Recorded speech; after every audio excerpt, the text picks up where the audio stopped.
Welcome listeners to the Man Cave Media Network and the Down East Prep Report FC edition. I'm your host, Steve Miller, and alongside your local favorite sports editor, reporter, guru, Chris Goodson. Chris Miller. We're joined today by Jacksonville High School's head soccer coach, Joey Mahouchick, and Northside's head soccer coach, Derek Yates.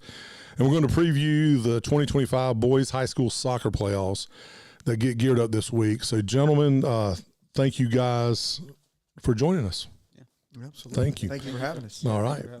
So, Joey, you didn't sit in that seat. You sat right here. You sat there last night for the two-men show, right? All right. So, before we dive in and talk soccer, I want to say a big thanks to Bob Warlick and the law offices of John Drew Warlick, and I want to say a big thanks to Roger Carroll and Southern Touch Painting. This show kind of came together in a hurry, I'll be honest with you, last week. And we needed a couple of sponsors to pull this thing off.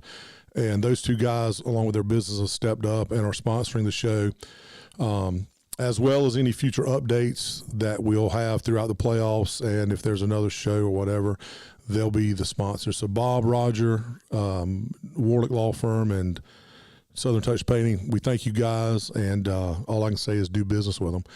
So now let's talk a little bit of soccer. So we're gonna take a quick look at how our area teams have fared first during the season. So we're gonna cut over real quick and look.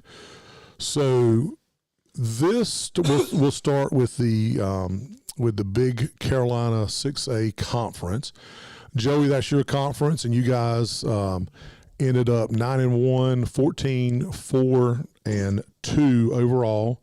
I won't mention it now. I'll mention it later. But in our local teams, obviously the asterisks by there, Jacksonville and White Oak. White Oak finished fifth in the conference at 3-7 and 7-11-2. But you guys both made the playoffs, so congratulations. Well, thank you. And we'll talk a little bit more about your positive experience this season. Next we have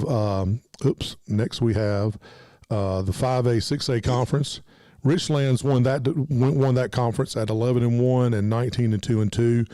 And there you see Dixon, Northside. There you go, Derek, third place at 8-4 and 13-5-2 overall. I thought that's right, 13-5-2, right? Okay. For some reason, I thought it was maybe 14-5-2. But you have Richland, Dixon, Northside, Croatan, Swansboro, local teams. All of those teams made the playoffs. The interesting piece about that is that's a split conference. Swansboro, while in that conference, made the playoffs, but they will be playing in the bracket that Jacksonville and White Oak are in, correct? Correct. Yep. Just want to make sure. This is my first foray into a soccer show. My son grew up playing soccer all his life, but this is the first time that I've actually talked about it live. So I want to get what's that show, man? Men in Jackets or Men in Blazers. Men in Blazers. So next week we need to have a show with Blazers on. Joey, why is Swansboro not in this conference with White Oak and Jacksonville? Because they petitioned to play in the local conference. Let's keep everything happy, okay? Which I don't blame them. I don't blame them too. You got to do what you stay in my county too. You got to do what you got to do, Look, we're right? trying to get viewers. So we're trying to make things spicy. We took a lot of road trips. A lot of road trips, man. So let's move to the East Central 3A, 4A conference. I was talking to Joey last night off air about that during our 2-minute six-pack show. Clinton's good, man, aren't they? They're legit. Yeah, they're legit. 10-0 in conference, 22-2 overall. East Duplin, and if we consider them local in football, let's consider them local in soccer. What's that? 8-2. I'm assuming the only two games they lost were to Clinton in the conference. 14-7-2. Also, we got Southwest, who finished fourth in the conference at 3-7 and 4-14. Again, East Duplin and Southwest, the asterisks, they also made the playoffs. And then rounding it out, we've got the Coastal 1A, 2A conference. Lejeune, look at that, 8-0, 16-0-1. They won the conference. They, I think, are the number 3 seed going into the Coastal. They're in the 2A, I think. So we'll look at that. I've heard a little bit of rumblings as to maybe not a very tough schedule Why are you looking at me? Because you were the one rumbling about it. But You play who you play. Hey, you play who's on your schedule, right, guys? That's it. That's right. And I'm going to go ahead and show this screen, but we'll get into this more in depth. So when we start talking about the playoffs. So the big Carolina 6 and 7, we got Jacksonville overall the number 2 seed, first round bye. White Oak then overall the number 15 seed. They play the number 18 seed. They host the number 18 seed, Southeast Guilford. Since when Guilford is in the eastern part of the state, okay, it's 3.5 hours away or whatever, but okay.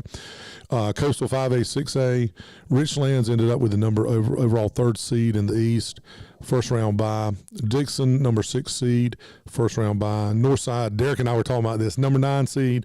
You got a game tomorrow. You host, who is it, South Granville. One spot away potentially from, if you'd have been hit that 8 seed, you'd be you've been dry.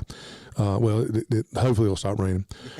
Croatan, the 19th seed, and they open with traveling to South Brunswick, and then Swansboro back playing in that 6A division with White Oak and Jacksonville, the number 19 seed, and they travel to West Brunswick, who would be what seed is that? I can't read. My eyes are horrible. The 14th seed. East Central 3A, 4A. East Duplin, the 7th seed in the 4A division, opening round bye. Southwest, the 20th seed in the 4A division, and they open with a trip to Southwest Edgecombe. Is that right? Yep. I left out the Edgecombe, I think. Oh no, I'm sorry. No, they travel to Graham. I'm sorry, the number 10 seed Graham. Mm-hmm. Then in the Coastal 1A, Lejeune again is the 3rd seed, and they get a first round bye. So we'll revisit this stuff a little later, but I want to hop in before we get into talking about local teams and more of the playoffs. I'm going to do a little Q&A with our 2 coaches. I know one pretty well. The other one I remember when he was little. How about that? That's what I said, or younger. So I'm gonna start with Derek. How about that? So from record-setting striker to rebuilding a legacy, Northside's head coach Derek Yates has come full circle. A 2012 Northside graduate, a former All-State selection, and now the man leading the Monarchs to new heights. 54 wins in just 5 seasons and another 13-win campaign this year, which actually ties a school record for the number of wins in a year, correct? That's awesome. So, Derek, man, I just want to start with you and just, you graduated in 2012, set school records, and were an all-state player. What does it mean now to lead the same program that you once started for? It means a lot. For me, it was always – I never actually knew I would come back and coach. That's the funny part. When the job become open and I kind of found out I was able to, interview for it and get it, I just thought it was, the school was good to me. And it really was hard for me just to see the program for so long, just not really have success and not have, those coaches come and go 1 or 2 years. There's another coach. And I really felt like it needed some stability and build the program. So for me, it meant a lot, So I always, like I said, Northside treated me well. It's very important for me to come back and try to give to them. So he is very experienced at this. He knocked out question 1 and 2 with one answer, because the next question was, and I'm going to read this because I want to tell his accolades. He was all-state player in 2012.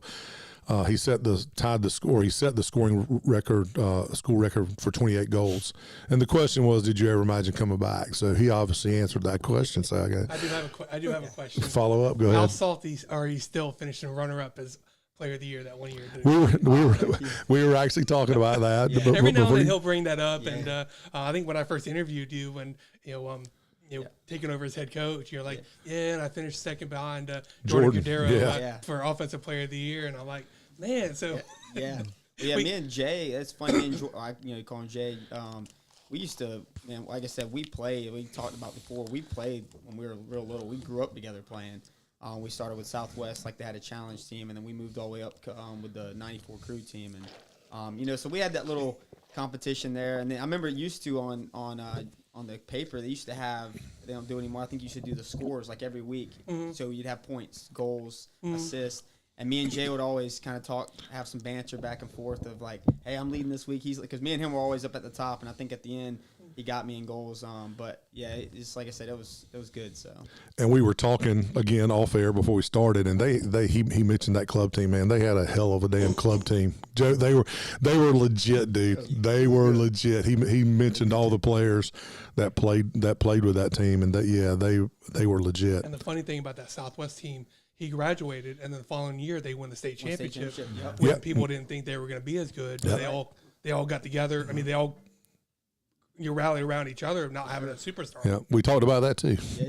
So you need to get here before 5 minutes till 12 every day because we have some good conversation going on. So anyway, so you took over just before the 2021 season. And in only 5 years of going 54, 44, and 16, this year tying the school record again for most wins. What's been the biggest key? You had talked about turning the program around. What's been the biggest key? I think just consistency and, when I come in, just trying to set a platform for the boys. And, for me, when I was fortunate, I'll say I was blessed with talent when I first come in that first season. And then, when I come in, I told them, we kind of use the motto buy in. And have them buy into the program. So, like, kind of what they used to do, like showing up late to practice, not coming to practice, taking it serious. And then, trying to lead that in every year. And then, it becomes, like this year, for instance, I've had some of these seniors, like 10 seniors, and I've had them for 4 years now. So they've only known me, and so just getting that consistency for those guys. And then, like I said, getting them to buy into the program because at the end of the day, like I said, when I first started, I remember there's some kids that like they were seniors and they used to showing up to practice kind of when they wanted or not coming that day, So interesting discussion, off topic, off script, but you're not the only Northside. You're not the only coach sitting here that is Coach Northside. I know him pretty good too. The man over to your left, formerly. Joey, that was actually your first head coaching job, correct? It was, absolutely. And I would be remiss if I did not tell, if you did not tell the McDonald's story real quick. Or the hungry story. Or the hungry, right? I'm sorry, the hungry story. And this was year 1, and we were playing at East Dukeland, and we were playing really, really well, and one of my 12 soccer players came out of the game, said, David, Coach, I can't go in. I can't play. What's the deal? I'm hungry. Like, what do you mean you're hungry? Coach, I can't go in the game. I can't play. I said, we have 12 players. Yeah, Coach, I'm sorry, I can't go. So he sits on the bench. I'm like, whatever. Me being me, I didn't put him in the game in the second half. We end up losing. Mom comes over after the game and said, Dave, why'd you go in the game? So Coach wouldn't put me in the game. And I listened. I said, ma'am, I said, you should ask that question again because I don't think he's telling you the full truth. And he didn't go back in the game because he said he was hungry, so I'm not going to put him in the game. That's a great story. And why? And games with 10 guys. I mean, it was a struggle. Yeah. So if you had a kid with a cold, you're in trouble. And so I just think of that story when I was prepping for this, and I was thinking about how far the program had come. I was like, Derek's done a great job, and about how just time and culture and everything. And I think about the I'm hungry story. So anyway, I just think that's a great story. So I guess we can call it Hungergate. Right. Yeah, Hunger. Yeah, how about that? I've known Joey since my whole life, basically. And I think, was it this year or last year, I texted you about it because I think someone had told me. I didn't even know. And then I texted him. I said, were you the first? I think the first. Yep. And he's like, I was. And I was like, I had no idea. And I think Chrissy Taylor was the girls' coach that first year or two, wasn't she? I think you're right. Yeah. Wow. I did not know that either. So you've talked about wanting to make Northside a team that can't be counted out. How are you building that culture and belief among your players? I think just always like my mentality is like, hey, always got to be, you got to take every team the same way. And for us, my approach has been, just the next game and not looking past, especially like just regular season, like. You look at someone, you circle someone on the schedule. Everyone does it kind of, but kind of the next game and not getting past anything. And for us, like I think the boys just really they bought into that philosophy well, and that's kind of been my approach. Just kind of one day at a time, and then just kind of not getting past the next game, making that the most important. So you're only a little over a decade removed from your own playing days there.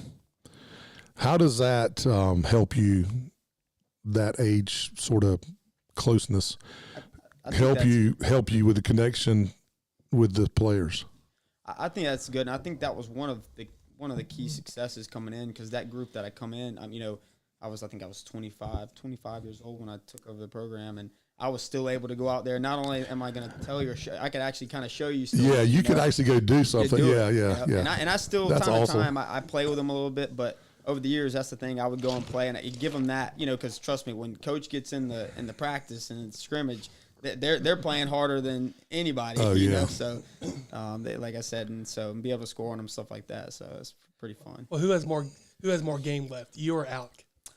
I think I got more game left. You ask Alec, but I'll let you ask him that question. Well, so again, if you got here before time, Alec Gustafsson is the assistant, is Derek's assistant coach, and Alec is like a second son to me. He grew up.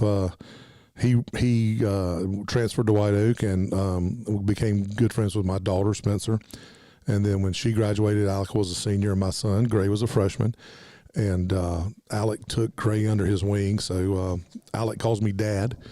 So so Alec's a good dude, and Alec is he's an old 29. How about that? Yeah. He's an old soul, right? He is. And by the way, Alec, congratulations! You're going to have a baby here shortly. So when's it due? Do you know? I think I want to say it's February or March. Okay. Yeah, it's coming soon, because she's getting there. It might be the end of February. Yeah. So congratulations on that. So you've been described as humble and always giving credit to others. Where does that leadership style come from? I just think I was raised the right way, my parents, and then also, I'll be honest, coaches in the past I've had some really good soccer coaches. Not only that, but I played baseball. It's just sport coaches that kind of, instilled that in me. But my parents and my grandparents, just my family, just being from a good culture of family.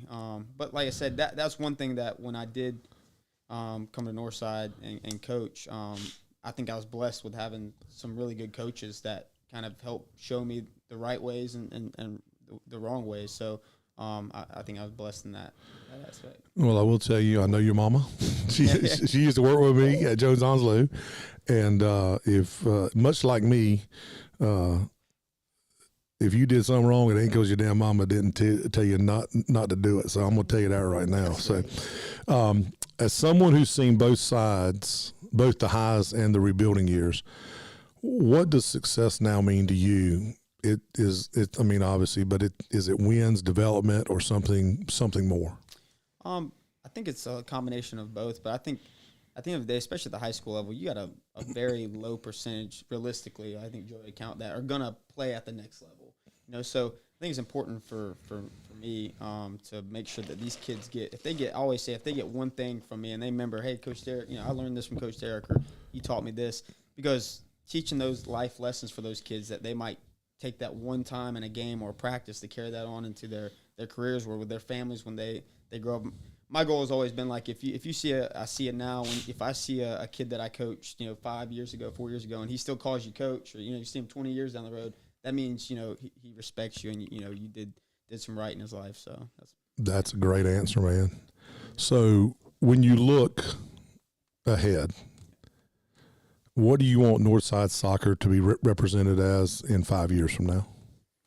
I just, for me, I think that just continue to be competitive and compete. Like, I think that's one thing that we've done a good job of, since I've been there, just, being competitive every single year. Like, I know teams, used to they see Northside on the schedule and they're kind of like, well, there's a win. And now, not that we've no powerhouse by no means, but I think we're respectable now, and teams see us and they're like, man, that's a team you want to play or you don't want to see in the playoffs. So for me, I just think being consistent and then trying to kind of turn over that tide, because like one thing for me is, like, 5 years I've been there, we've made the playoffs every year, but just either lost in PKs or lost a close game, or then have you made it out of the first round yet? Have not. Okay. Have not. We had a bye my first year, 2021. Okay. And so little backstory on that. Derek and I were talking about that this weekend. Yeah. Northside is still looking for a very first playoff victory. Awesome, man. That would be be awesome if we had a chance to do it in 21 at home against Rose, and that was our first time you guys hosted. It was, yeah. And probably should have won that game. We should have, yeah. We were up actually 2-0 and ended up just coming out flat the second half. They were able to get 2 goals late, went into golden goal or overtime, golden goal. Then we ended up losing in literally the last PK we took, and they saved it. And what's crazy that year is we beat Rose. They were in our conference that year. We beat them both times, like 4-1 and 3-1. And I remember talking to their coach after they played, because they went to first flight the second round because of the 1 seed. They lost in overtime. And they were like, Derek, I remember his coach saying, Joe was like, Derek, if y'all would have went there, y'all would have beat them that year. Because we were much better, he thought, that year than them. But just wasn't for us that tomorrow night, baby. Tomorrow night. So. 5 p.m., right? 5 p.m. Yes. I was going to say, so 5 p.m. tomorrow night at Northside. Okay, that's great. So South Granville can get home earlier. That's right. They All were right. 4 p.m. Rapid fire for you. One word that best describes this year's Northside team. One word. Resilient. All right. Favorite memory so far as a head coach, not as a player? I think getting that first I think the winning record, because I think my first year, that was the first time Northside even had a winning record. So awesome. That was just. If you could go back and play one game again from your Northside days, which one would that be? Do you have anything? I would probably say versus Dixon, because as you know, that's where I grew up. Yeah. Elementary school, all my family's from there. So going back and playing that one game just to play my high school, because I had basically childhood buddies on that team. Yeah. Still do that played there. So there. Awesome. Who's the biggest locker room leader on this year's team? I'd have to say you got 10 seniors, so that's a tough one. I know, right? Is. Yeah, I would have to say Nate Dozier for us, our center back. He's not the most vocal kid all the time, but when he's in those moments, he is. And the kids really, he's the type of kid, when he says something, they kind of pay attention, because he doesn't talk a lot. Yeah. But he's like, especially this year, man, he's been real vocal, because I think he knows that this is it. This is his senior year, and he's so. All right. Pre-game hype song for the Monarchs. We used to play. It's funny. We haven't done it this year, but Alec actually had to get on Alec about this. We used to play because like a Monarch line. Yeah. When teams would walk in, we'd play "Welcome to the Jungle." Yeah. So that's what we used to play. So this year which is one of your favorite songs, right? Yeah. We used to play that when the other team walked in. So, but Alex kind of slacked on that this year. I had to give him a hard time. Okay. He was on. I mean, he had it right before the team walked in. When they walk in, we used to do that. So. All right. Harder job, scoring 28 goals in a season, or getting a bunch of teenagers to buy into to system and culture? I'd definitely say getting them to buy into system and culture for sure. That's because he could score goals. That's because he can score goals easy, right? That's right. Favorite soccer coach or player who inspires your style? Anybody or someone that's anybody? I think to be honest with you, I think Drew Perry, like he instilled a lot in me. He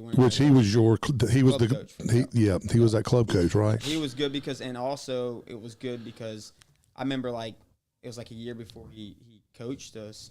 I actually have a Hammerhead ball where he was at the Hammerheads. We went down there and watched him, and then like that next year or so or something, he was coaching us, which was pretty cool. That's awesome. All right, last question, rapid fire question. Finish this sentence. Northside soccer is what? It can be more than one word. All right. Northside soccer is. We are. Let's see. I think we're just like a gritty team. We'll just grind. I think this year that's one thing we've done. Like we don't stop. Like the team continues to work hard. So I think that puts us like a hard working team. So. Awesome. All right, let's pop over to the old man and talk to him. Joey Mahouchick, head coach of Jacksonville High School, who is in his second year as the head coach of the program, and in 2 years he's compiled a 31-10-4 record. This year's Cardinals went 14-4-2, 9-1 in conference, and Jacksonville claimed their 9th straight conference title. So two under you, your first two, you're 2 for 2. and 7 under your predecessor, Santa Claus, Dave Miller. But you're no stranger, obviously, to Cardinal soccer. You've been on the coaching staff since 2009. So, after more than a decade of as an assistant, what was it like to finally step into the head coaching role for a program as storied as Jacksonville? I cussed Miller all the time last year for the simple fact that there's so much more that goes on with being a head coach that no one really pays attention to, right? So I was the one that would roll out the pennies, cones, and balls, set up training, and let's go. And then last year that sort of had to Who did so? seat. Yeah, so Corey Fawn is Corey and Ray Colley still they helping you. Okay. are the ones that have taken that. That are now taking that Absolutely. over. All right. So and you mentioned you followed two legends, Ron Holtzford and Dave Miller, and you've continued to keep the standard high, obviously with that 9th straight conference title. How do you strike a balance between honoring that tradition of those two guys, but at the same time putting your own stamp on the program? I don't know if it's my own stamp, so to speak. It's just try to continue and not disappoint. I don't know if that's the right word, but to make sure those two appreciate what we do. You know, I mean, they're 2 Hall of Fame coaches. Miller goes in in January. And so just to keep this, like you said, to keep the standard high and just make sure that they enjoy coming to watch or just keeping the tradition going. All right. After an early season loss to New Bern this year, you said it helped your team refocus. What changed after that? They were, when they played club together, you know, they sort of know each other. So it's New Bern, right? And they haven't been, in the past few years, they haven't been as strong. Yeah, the right? club teams haven't been strong, yeah. Letting them, talking to them, and like, guys, they're undefeated. And that goes a long ways. And I don't know if they didn't believe us or just they had to see it for themselves. When you come out and you're flat and the other team they don't know what it's like to lose yet, right? They don't know what that feeling is. And they just were all over us. And we got a red card early, which doesn't matter. I mean, but they would go up 2-0 and we lost our heads because, like, holy cow, this is not supposed to happen to us. It's New Bern. Like, you can't do this to us. Like, and they gave it to us. Uh-huh. So you said scoring goals this year has been by committee. We talked about this last night. How does that balance reflect the culture you're trying to build? One that's about trust, depth, and playing for each other. This is probably one of the toughest years of being able to deal with that because, in our opinion, we have some really good players, but we don't have. You and I talked about this. We don't have a guy that's right that can just at any time. You don't have that Aaron Sparks. You don't have the Aaron Sparks or CJ Sparks or Derek Yates that you give him the ball. He has a chance to score every time he touches the ball. Yeah. Or in Washington. Yeah. Right. I mean.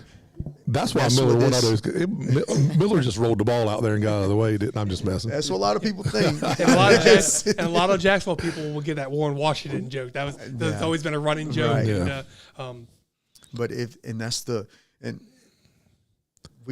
one thing that we lack this year is the ultimate goal scorer, right? Yeah. I mean, guys who banged in 20, 25, 30 goals. This year we don't have that.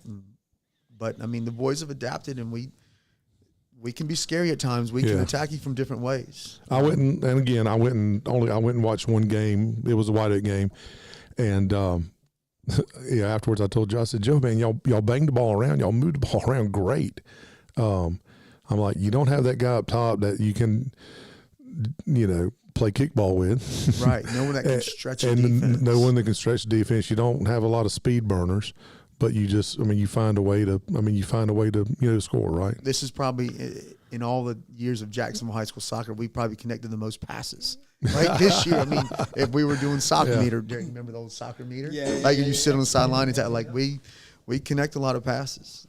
Yeah. So you guys have been the model of consistency for nearly 2 decades. What do you believe has allowed this program to stay elite in the state of North Carolina year after year? it's nothing that Miller's done or anything that Holtzford's done or I have done. We've been blessed at Jacksonville High School to have really good players. And when you have really good players, they make really good coaches. I mean, our kids play club soccer, and that's always been a thing. And it's unfortunate that, you know, the other schools, they go through cycles. And I've had a couple conversations with coaches this year. Like, we're just blessed that our kids play year-round. Yeah. So you play, talking about playing, you played goalie, right, at Dixon High School. So and then you played at Barton. Was it Barton then, or was it okay? Barton, so Barton College. Not that old. What was it? Was no kind of what was it? Atlantic Christian. Atlantic Christian. Okay. Has that position shaped the way that you see things as a coach? When I was thinking about this question, I was like, okay, I think I might know the answer to this, but has that helped you as a coach in any way as you prepare for games, as you talk to kids about soccer, about strategy or whatever, being a goalie? I think so, because my philosophy, if you don't concede goals, you can never lose a game. Yeah. Right? So if you are organized in the back, play really good defensively, make it really hard for the other team, we'll find a way to score a goal. Yeah. We'll manufacture a goal. What about, so what I was thinking, I was thinking being in the back and just kind of seeing, you're able to see the entire field and what's going on in front of you. And, you know, and has that led to any, you know, being able to, you know, you might see, obviously it's not as bad when the kids played soccer at age 5 and Bumblebee soccer, but keeping spread out. You guys, and I guess in soccer in general, it's always, let's get the ball wide. Let's kind of start out wide and open the field. So being a goalie and being back there, did that play? That was where my mind was going. Any of that into see the game differently than most? Absolutely, you get to see the entire field. Were you a sweeper keeper? I did, absolutely. No, I'm not 6'10", so I mean, I could play with both feet. All right. When you think about the future, what's your vision for Jacksonville soccer under your leadership? What do you want to add to the legacy? That's tough. It's a really good question. Just the continued success. That'd be the good answer. That's a great answer. All right, rapid fire for you. One word that best describes this year's Jacksonville team. Oh man, adaptability. Okay. Yeah. That's all you can say is one word. Harder job, replacing Dave Miller or keeping the winning streak alive? Oof. Because they're kind of one and the same, but you got to pick one. But you got to pick one. Replacing Dave Miller. Okay. Favorite part of being a head coach that you didn't fully appreciate as an assistant? Oh, man. I don't know. Can't say paperwork because that's terrible. Can't say driving the bus because we drove the bus. That's terrible. Right? That's a tough question, isn't it? Yeah. Yeah. Maybe not having to set out the cones. Right. Who knows? So I know which one of these is more rewarding, but which one is more of a challenging job? Being a new granddaddy or dealing with obnoxious soccer parents like the one that is currently conducting this interview? And I will call myself out on that one. Man, that's... Which one is more challenging? You are a new grandfather. It'd probably have to be the parents. Yeah. Absolutely. Yeah. Because see, with Kai, you can just give him back. Yeah. Right. Like it's. How old now? He's 2.5 months. 2.5 months. Yeah. You got another 18, 20 years to worry about that mess. So, all right. The player most likely to lighten the mood at practice. Grayson Dupree. All right. If your team had a soundtrack, what song would fit this season?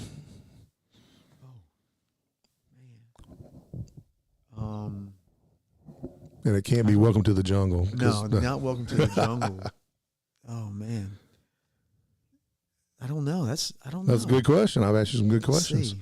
Which is tougher, playing goalie in college or managing teenage emotions during the playoffs? It's always going to be the managing the teenage emotions. Anything that involves teenagers, right? We don't have to be in the playoffs. That's every day. What are they bickering about? What don't they bicker about? Amongst each other? Oh, not amongst each other. No, but like they always it's controlling their emotions. Like we get some ridiculous cards. Like I can deal with the hard tackles. We can deal with those, killing the game, like, stopping the attack and getting those yellows. But it's the ones where the other team says something to you and you respond. I have a problem with that. Like and historically, that's been I can just think back, and there's several players when you were assistant Dave, and I was going to games, and you had some goalies that were kind of tough, and you had a couple defensive players that were short tempered. I mean, like Thursday, it's 0-0.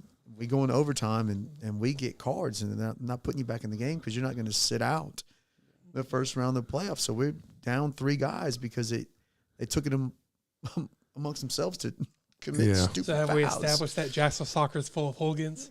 Nah, not full of hooligans. I think they probably have as many hooligans as everybody. I think else. we may lead the area in sit-outs. Really? And red cards, absolutely. That would be a good stat to find out. Last rapid fire. Finish this sentence. Jacksonville soccer is. Now, without being conceited. No. Like I don't want to. Like dude, I don't want to. It is what it is, dude. It's like. Say really it. Good. Yeah. Really? I'm being serious. Like, and I hate this. I don't. Why do you hate to say it? You are really good. I mean, over a long period. I mean, it's just. Yeah, sustainability, man. Yeah, that's a better word. Joe, I thought you were going to say Jacksonville soccer is America. America. I was America. No, because that drove me nuts. I'm like, that's dumb. Like I didn't even like it when they used to say it. Oh, hey, man, this is awesome. So we're going to take a break from that, and we're going to thank our sponsors. So in Jacksonville and Oslo County, when life changes fast, you need someone who moves just as fast for you. The law offices of John Drew Warlick, 3 generations of trusted local attorneys fighting for folks injured in wrecks or workplace mishaps and handling cases for the seriously injured. They all stand behind, and they also stand behind families through life's most challenging moments with experienced family law representation. If you've been hurt in an accident or on the job, don't settle for less than you deserve. Call 910-455-7700 now to schedule a complimentary consultation. The law offices of John Drew Warlick, advocating for the injured, standing up for families, and results matter. All right, man. So let's move into the playoffs. We're going to morph and let's talk about the playoffs. So before I bring up the brackets, just a little bit background. 6 rounds in each classification this year except the 8A division, which has a smaller bracket. The top 8 seeds, we talked about this, in the East and West, each receive a bye in the first round.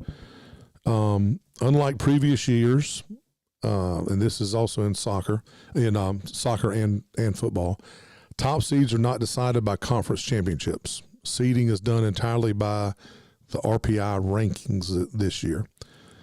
The first and second round games are scheduled for this week, and followed by third round games that start the week of November 10th. Fourth round games around November 13th time frame, and the regional finals will shoot for November 18th, and it all culminates with state championship games from November 20th through the 22nd. So 3 days this year. Interesting. Okay. All right. So let's move over. We'll pull up the brackets. Let's see here. Here we go. All right. So I'm going to start with the brackets that we've got teams in. How about that? So we'll start with the 2A bracket, and here we see, obviously, we talked about this. Lejeune is the 3rd seed, and they have a first round bye, and they will face the winner of the East Wake and East Carteret game, which could potentially be a conference pairing. As I go through this, you stop me, bud, and you want to make some comments on that? No, one? and it just feels weird seeing Lejeune as 2A. Because they've been 1A for all these years, and but with the realignment, they moved to 2A, and 3 straight conference titles for the Devil Pups. So congratulations to them. They do have some quality players. Absolutely. They did lose their leading scorer Blake Kinter, kind of middle first half of the season with a season-ending injury. So they had to adjust there. Of course, they went a week without playing because of the shutdown and everything, but they've been able to regroup, make those games up, and like I said, I'm not going to shy away from it. Those kids do a great job. I think Sean Barbabella is I did a story on him a couple months ago. Great goalkeeper, plays at a high club level. You just question how good Lejeune really is because they don't play. They play who they play. They're 16-0-1. Well, but I would personally, as a soccer guy, I would love to see them play the Northsides, the Swansboroughs, the Richlands, the Dixons, like Thomas Lloyd and Senor Blanco did before that. And those guys, I mean, how many times did Lejeune make it to the state finals by playing the Jacksonvilles and the White Oaks and all those teams? That's a good point. They were battle tested. I would love to see them challenge themselves, boys and girls, to see how good they really are. And if they beat a Jacksonville, okay, all right, this team has a chance to win. Yeah. So I always got to put a little bit of a question mark because it's just kind of really hard to see how good they really are unless they challenge them. That's a valid point, and that's why you have people mad at you all the time. I'm just messing with you, man. Because he speaks the truth. Because he speaks the truth. All right, there's no one in the 3A division. We'll slide through that one. The 4A division, we talked about this. We've got Southwest Onslow, 20th seed. I don't know that I said the 13th seed, but they're going against Graham, the 13th seed. I'm going to go all these, and then you can comment. How about that? And then we will have East Duplin at the 7th seed, and they have a bye. And I think they will play the winner of the Carrboro Southwest Edge game, correct? Yep. All right. I've seen Southwest play a couple of times. Xavier Davis is a good player. I don't think he's really had the scoring output like he did last year, but he's still a dangerous player. Once you get in the playoffs, if he gets hot and scores 2 or 3 goals, and I can see Southwest potentially winning that game. East Duplin, they have had history with Carrboro. If Carrboro wins that first round game, which they should. East Duplin has history with Carrboro. They've met 2 or 3 times previously in the playoffs. So they're a good team. They just happen to be in the same conference with Clinton, with the Clinton Dark Horses, who are pretty good. Yeah, and East Duplin's they've had some pretty good teams in the past. We played them this year. Joey, y'all played them. They're good. Are they? I mean, they've got a kid Yosker. Yeah. In the middle of the park, he's legit. I mean, he's really, really good. And we beat him 2-1. But I mean, they're relentless. They work so hard, and they know to get the ball to Yosker, and then if he gets it, he can hurt you. So I mean, he's a good player. And this is not a slight toward the East Duplin folks, because we had the East Duplin football folks during our show last week. But I think if he was playing for a Jacksonville, Northside, a White Oak, I think he would be able to showcase his talents even more. Just, and I mean, again, that's not a knock toward East Duplin. But I think if he played for a program that was more, had more players around him, right? Yeah, that allows him to do his thing. Yeah, I mean, because if you think about it, soccer, 11 players, as opposed to, I mean, let's just say basketball. You got five players. When you're the one out there, Derek probably felt this way a lot when he was playing. When you're the one out there, and you kind of feel like sometimes you don't have a lot of help around you, and not only are you might be the best player, but the other team knows you're the best player, and their focus is going to be on you. Yeah, Yosker was box to box. I mean, he was. Yeah. Oh. No, he's a good player. Mm-hmm. Yeah. Okay. And about that Graham plays in a really good conference. Mm-hmm. Do they? They play. Oh, is that they play with Western Alamance, and they play in Burlington Williams. Western Alamance is undefeated. Okay. And lost 3-0, and they played Burlington and lost 4-3 and we played Burlington this year, and Burlington's a really good team. So that's going to be a tough task. That'll be a tough task. Who's the coach now at Southwest? Derek. Jenkins. Oh, okay. The 2006 Swansboro Girls State Championship coach, Derek Jenkins. Okay, good deal. People forget about that. Right. All right, let's move to 5A. So here we got Northside. Northside as a 9 seed playing South Granville. We also have this bracket, the East bracket's loaded here. Richlands, 3rd seed, and they get a bye. Got Croatan as a 19 seed traveling to South Brunswick. We have the 6 seed Dixon, who also gets a bye. And that is it. So you want to talk a little bit about this. And after you talk about it, I got a couple of questions for Derek. Well, we talked to Derek a few minutes ago about this being just the second home playoff game, and y'all have never won a playoff game in boys' history. So I'm sure the boys are going to come out pretty pumped up and ready to go, and they know not to overlook South Granville. And but if y'all win, y'all set a school record for most boys soccer win. Most boys soccer wins. So I would expect you guys to come out fired up and playing with a purpose. Am I right there? Oh yeah, 100%. I think knock on wood, but we'll be prepared. We've been prepared for it all season. I think that's one thing. Who we've played. We played Jacksonville. We've played.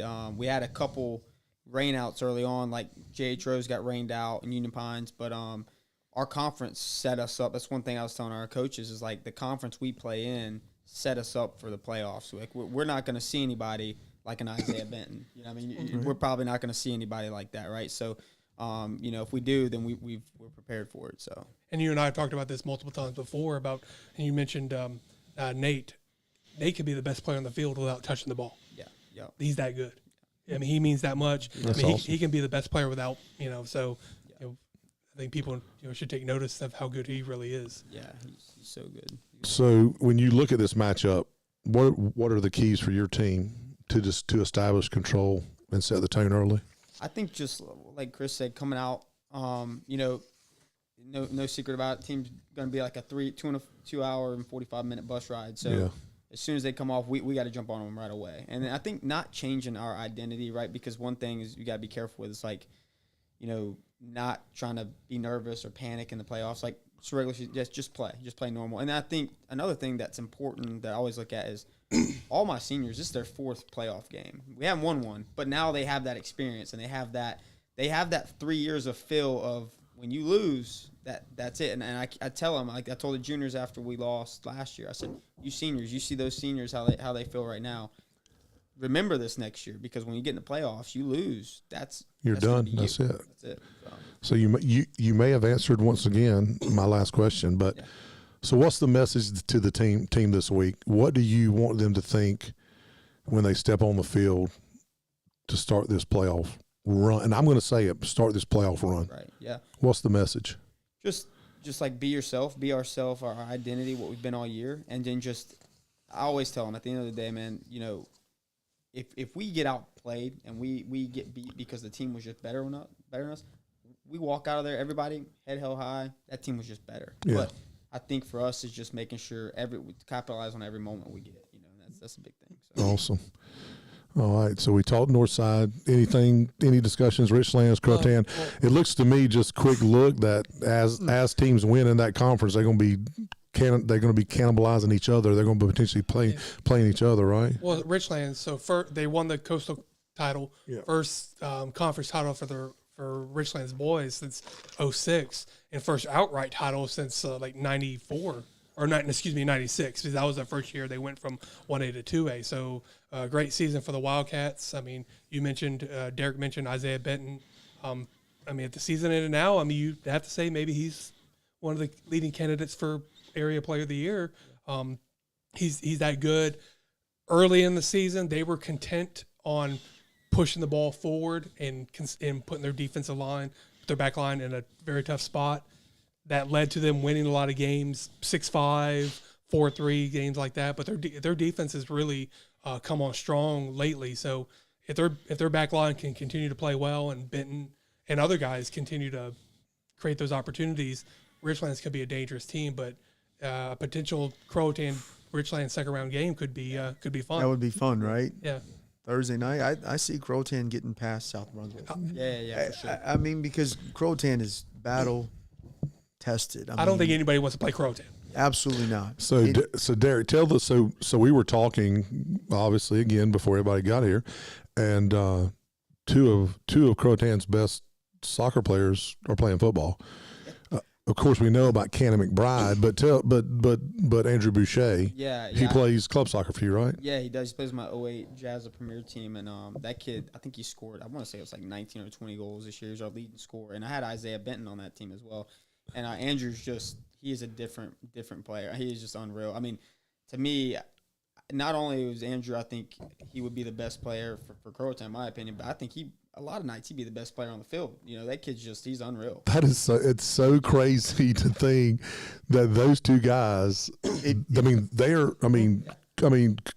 Chris, you would say they are leading Croatan on the football field, right? Yeah. Cannon and Andrew. I know Cannon's a junior. Oh, no. Andrew's a junior too. Okay. Okay, so they're both juniors. And Andrew, if we had an all-heart team, we talked about Josh Smith for football, Andrew would be on that team. I'm just telling you. I mean, I love the kid because his last name's Boucher. I mean, I don't, and Bobby Boucher, and I'll say it every time, and I know they get tired of it, but I love it, man. You put those two on that team, they're not 6-14-2. I'm just saying. But it goes back to what I was saying earlier about your tough schedule. I know you play who you play, but Paul's never shied away from playing tough competition, and it may bite him early in the season, but again, I don't think anybody wants to play Croatan in the playoffs. They have the toughest schedule in all of 5A. No, did they? Yeah. Like the toughest. It dropped because when they get in the conference, it drops, right? So it was a 9.62. Like it was their strength of schedule. They're highest in 5A. Yeah. Well, they beat us twice this year, and you wouldn't know it, but two of our 4 losses, because we beat Richlands, we split with Dixon. Wow. But 2 of our 4 losses were against them. One was in double overtime. We were up 3-2, and then got a PK called last minute, went into overtime. And then second game there, we're all over them. Like, in my opinion, we dominated both games, should have scored, but they stuck in, they battled, and then some things didn't go our way, and they get one opportunity in the second half at their place, and they beat us 1-0. Paul, how long has Slater been coaching there? Long time. Yeah, I played against him. Did you? Okay, so okay. At least 2011. Yeah, he's been there and had a lot of success. That Thursday night, like, I wish we didn't have a game because I'm pretty sure Croatan's going to beat South Brunswick. That would be the game to be at Thursday night. Yeah. Interesting. Croatan at Richlands. And Paul Slater still looks like he's 12 years old. Right, because they're both 1-goal games, right? 1-0 and 2-1 of those the 2 games they played Richlands. So we talked about let's show Dixon some love. So talk to me a little about they're Dixon. 14-6-1 and they earned a bye, and you would think, hey, that's a great season. I know that they had aspirations to win that conference, so I know they're a little bit disappointed. They did. Let a couple games against Richlands slip up. So, but Dixon came out of, I don't want to say came out of nowhere, but they upset Croatan last year in the first round. Kind of got hot late in the season for struggling, for having like a 7-game winless streak for a while. So I think a lot of those guys have the experience of what it takes to go far in the playoffs. So I think Dixon could be dangerous going forward, especially if Aiden Teller gets hot. And that'd be a 3rd-round matchup, right? It'd be conference opponents, right? Again. Mm-hmm. Yeah, I'm looking that way. And Dixon on next Tuesday, if you're looking ahead. Yeah. And that was a fun story when y'all played Dixon the first time, and his one of Derek's assistant coaches, Sean, has 2 sons who play for Dixon. Oh, okay. So that was that was fun. Of course, they let him have it when they let. Interesting. All right, let's move on to the 6A bracket, and of course we'll go here. We have the 19-seeded Swansboro Pirates traveling to the 14-seed West Brunswick. Of course, they're coming out of that conference with you guys, Derek. And then we have the 15-seed White Oak Vikings hosting the 18-seed Southeast Guilford, whatever their mascot is, Southeast Guilford. And then there we have Jacksonville High School, first round bye, the number 2 seed, potential matchup in the second round with conference foe who they're familiar with. Let me ask Joey. We'll start with Jacksonville. Joey, got a couple questions. How does it feel to be in this position? First round bye, home field advantage to start your playoff run. It's sort of uncharted because I don't think we've ever been it's been a while since we've been that high of a seed. Yeah. So and never had to experience. You'll get to play home the whole playoffs. No, unless just one game. Oh, we play one game at a time. Okay. That's Thursday will be home. Okay, I will be quiet. Okay, and I would assume that White Oak should be able to handle Southeast Guilford. And that would be the umpteenth time we've seen White Oak Jacksonville in the playoffs. I mean, it's happened a lot more than recently. A lot. I've drawn a lot of teams first round. Out of the last year we played you guys. 2 years ago. Yeah, because you had White Oak the year before that. Right. Yeah, but I don't. And it's nothing you. It's just and that would not be a cakewalk for you guys. I mean, I'm just because White Oak gave you everything they had. The last time we played it, it's all we could handle. It was 2-1 game, and we scored late to win the game. So you don't want to play them again. And they were just coming off the win over New Bern. Remember? Correct. Yeah, and they were riding high. So you know a lot about White Oak. Do you know much? I mean, you're having to. Have you started looking, or are you waiting until after the game? Game tomorrow. We'll go watch tomorrow's game. Okay. We'll be there. Okay. Front and center. So looking at this week of preparation for your squad, how do you keep the guys? Derek and I were talking about this. How do you keep the guys sharp and focused, even with that first round bye game, not playing? Tomorrow or the good thing is we played Thursday because we got rained out last Tuesday. Okay. So we thought we were going to go 10 days without playing, and we just that's a long time. Yeah. So we went overtime, got free soccer Thursday, so that's good. But the seniors they're really focused. That they want to make a deep run. And when we go to training today, we suit up at 3:00. They're going to be ready to go. So what's your message? So what's your message to them, man? As you get ready to make this deep run, what's your message? After our conversation Thursday after the game is so we break it down in the 3 seasons, right? We have non-conference, we have conference, and then we do playoffs. So there's 3 different seasons within the one. And so Monday, there are no redos. You don't get another shot at New Bern, because this is it. So you show up, you're ready to go. All right. So we've got, we'll move up top there, 15 seed White Oak High School. You want to talk a little bit about them? Well, I mean, I think White Oak showed just how dangerous they can be. Again, they beat New Bern and then gave the second meeting. I think the first meeting was 5-0, if I'm not mistaken, but they gave the Cardinals all they could handle in that second match. So you would think White Oak takes care of business, but I think they beat White Oak. I mean, they beat New Bern, played y'all tough, and then I think they kind of fell back down a little bit. So it'll be interesting to see how White Oak responds. But if they win, full well, they're going to come out ready for you guys on Thursday. Absolutely. And we got Swansboro at the 19th seed, obviously coming out of that other conference. We were looking at the records. Swansboro kind of had a down year this year. I'm nothing against them, but I just remember when my son was playing and when my daughter was playing, Swansboro would always post pretty good records, very good records. Had a losing record this year. Talk a little bit about Swansboro. Well, I think a part of it is, the conference. I mean, just the Croatan, Dixon, the Richlands, they were all good teams. But, I mean, it's just boys and girls in Swansboro. I mean, and I'm not trying to throw shade at anybody, but even if you ask Doug Kidd, just soccer in the Swansboro area over the last recent years has kind of dipped down a little bit. And you would think maybe eventually the cycle would come back, but it's just very difficult. And maybe we need one pure Onslow County club soccer program that would benefit everybody instead of each of the different communities. I'm definitely not touching that right now. So remember, I did a story on that a few years ago. Yeah, you did. So, all right. Anything before we get into kind of talking about all the brackets? Anything else do you want to touch on about the local teams? No, it's just the teams like Jacksonville and Richlands, I think will have a chance to go far. And I did want to say the thing that makes you guys so fun is you and then Dave in years past let the kids be themselves. If they wanted to shave their heads or if they wanted to paint their hair red or green or whatever, you let the kids be their embrace their own identities. We have guys with perms on our team. Just saying. On purpose? On purpose. Oh, wow. Okay. On purpose. So but I think they love their hair. But when you let them kind of be who they are, that kind of just like Jimmy Johnson for the Cowboys, let his players be who they are. And you see what that got them, half in rehab. No, I'm just messing. I'm just messing. I would take 3 titles in 4 years. Good point. So before we get into talking some more about the breaks, about the brackets, let me throw shade to a little bit of our sponsor, Southern Touch Painting.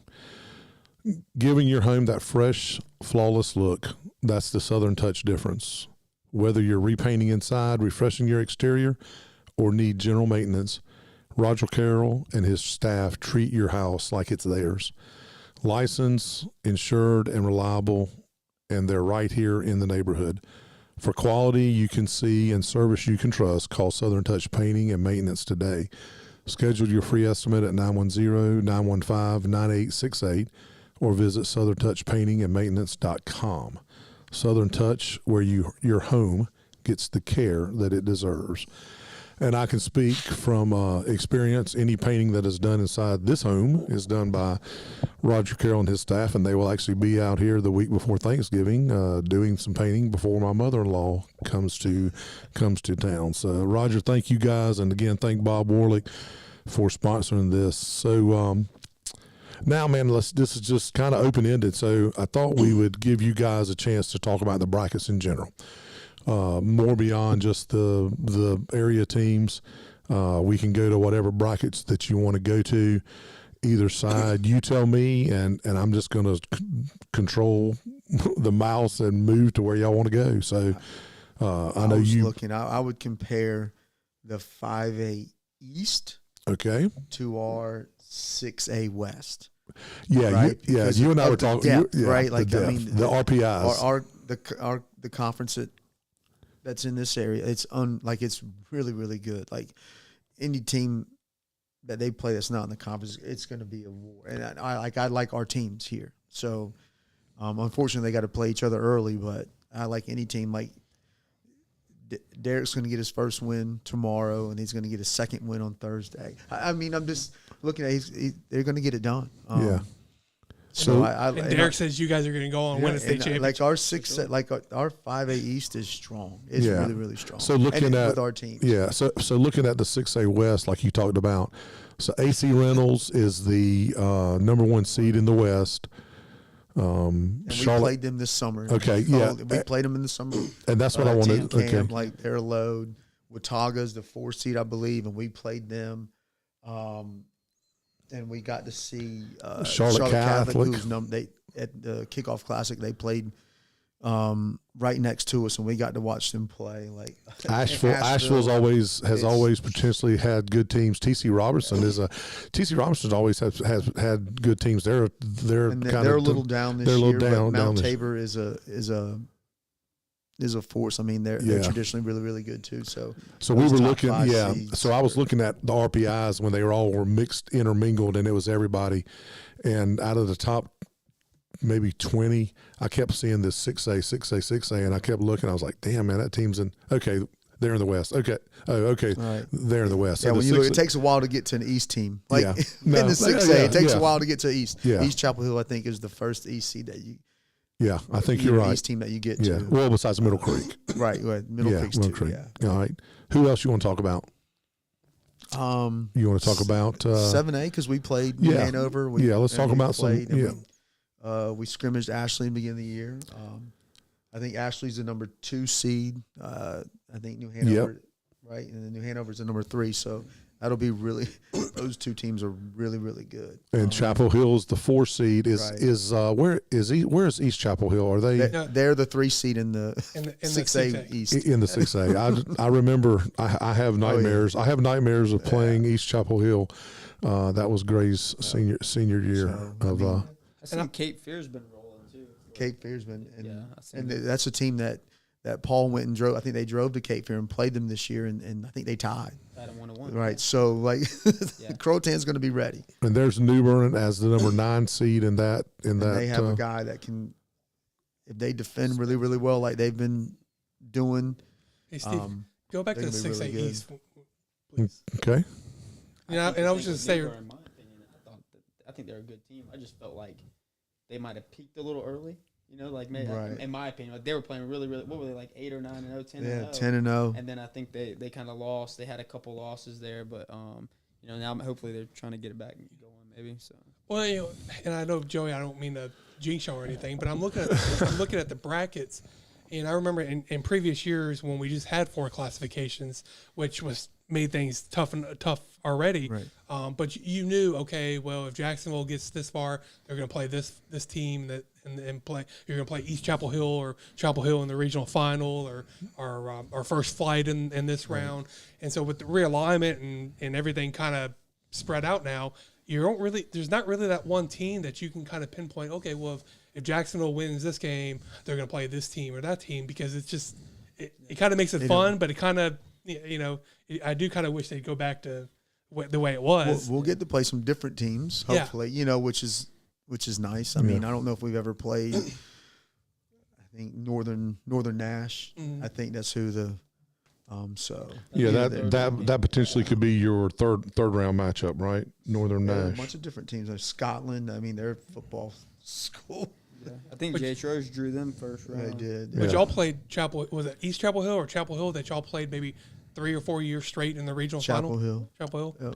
Yeah, that was when Gray was playing, not his freshman, but his sophomore and junior, or it may have been. We played. Which team was it? Hunt or Fike? That was good back.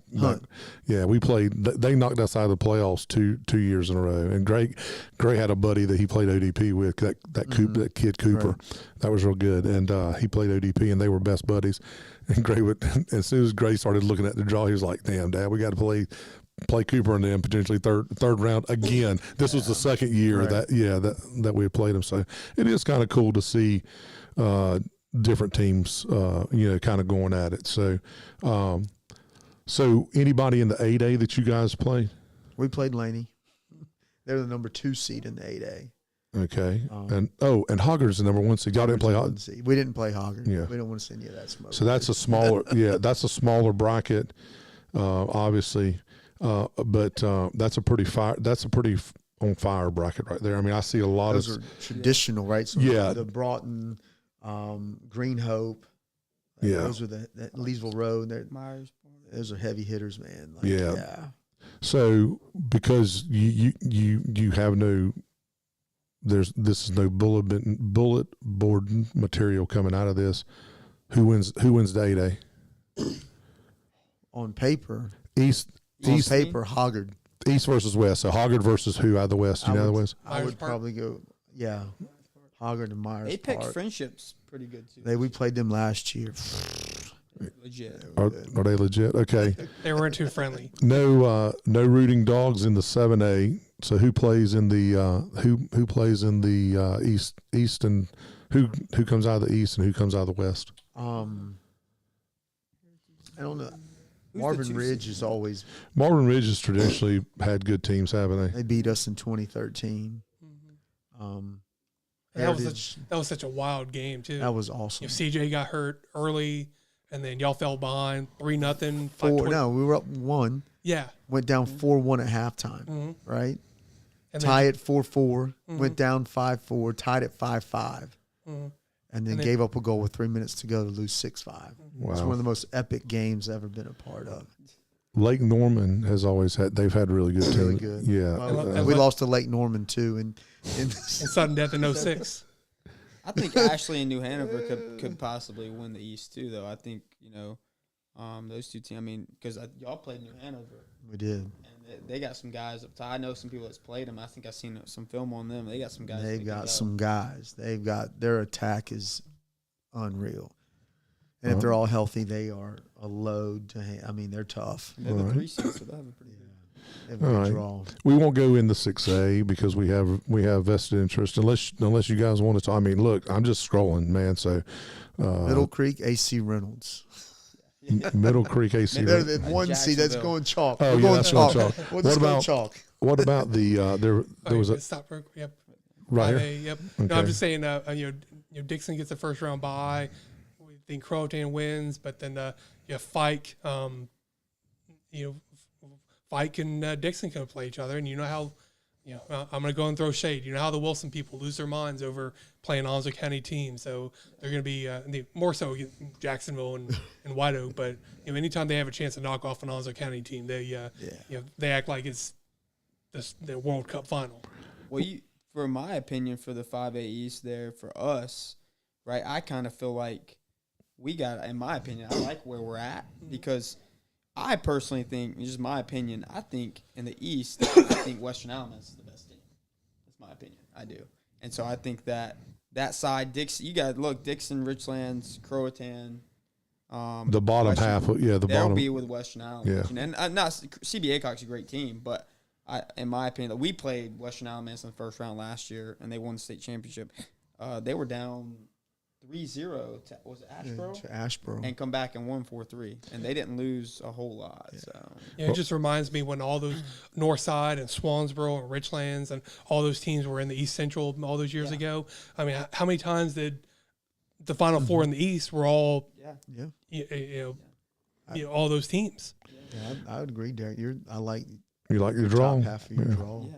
Absolutely. I don't know how good South Point is in the West, and I don't know how good East Lincolnton is, but I know traditionally number 3 seed Hickory has in the past had a really good team. We played East Lincoln in the kickoff classic. Oh, did you? We did. Are they legit? They're good. They're big, strong, fast. I mean, they beat us 3-2. They're a load.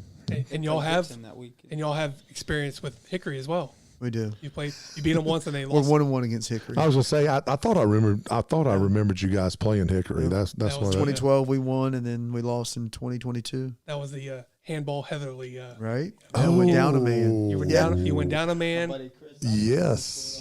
MVP, baby. Well, it's funny because in the media business, you try to, whenever the game looks like it's gonna, you try to get jump started and you start writing the story for deadline. So I already had about a couple paragraphs. Hey, Jacksonville put off a great effort, but they fell short 1-0. Blah blah blah. And then Brennan scored the equalizer. Yeah. About a minute or two left in the regulation, while down a man.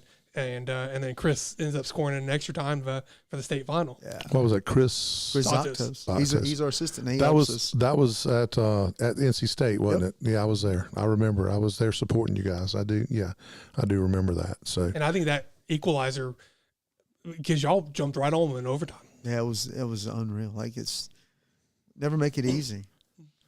all right. Anything else y'all want? Anything else? Because I know you did some research. Anything else you want? Did you want to go in any? Covered. I like Okay. that 4A. The 4A though, with Yeah. Clinton, talking about how good Clinton is. That's that southeastern, the number 1 seed, southeastern Randolph. Let's see. Yep. I coached the Body Armor East. They had like 3 kids that were on that team that they're seniors this year. But you going they beat Clinton in the regular season. We all good Clinton. I think it was 5-0 this year, 5-1. Wow. They're legit, and that was the East Regional Final last year, I believe, before they go to state championship. So. And there's always first flight. That first flight's flight, in there, man. Yeah. Oh. You never. Hey, Joey, Is that just the if you have to go to first flight? Is that just the drive? Man, if you never had to take that drive on the bus, I would suggest that everybody should have to do it at least once. And you guys in First Flight are every time y'all play, y'all hold hands, sing Kumbaya, don't y'all? Absolutely, we love each other. It's love it. I don't know much about how they are on the soccer field. I know they got a hell of a nice basketball coach. That guy is great, and he does a good job. I don't know if you remember. Oh, and that's all they do is throw up 3-pointers. Yeah, they shoot. They average a ton of 3-pointers. Don't know who the soccer coach is, but I do. But the basketball coach is Juan's a good dude. He's is a good. guy. Oh, is he? Okay. All right. Any other discussion? Best of luck to everybody. Yeah. Yeah, absolutely. Best of luck, Miller. Yeah. Any other discussion? Closing this thing out. Disclaimer to all the media out there: it is not called double overtime. It's first half of overtime and second half of overtime. That's one of my pet peeves. I hate it when people do it. There is double overtime now. Well, yeah, but I'm Starting talking tomorrow. about the first 10 minutes and second 10 minutes. Yeah. Well, that'll do it for the inaugural and hopefully not the last Down East Prep Report FC on the Man Cave Media Network. I want to thank our guests, Joey Mahouchick and Derek Yates, for joining us. And great interview, guys. Thank you guys so much, and good luck this week and hopefully the rest of the playoffs moving forward.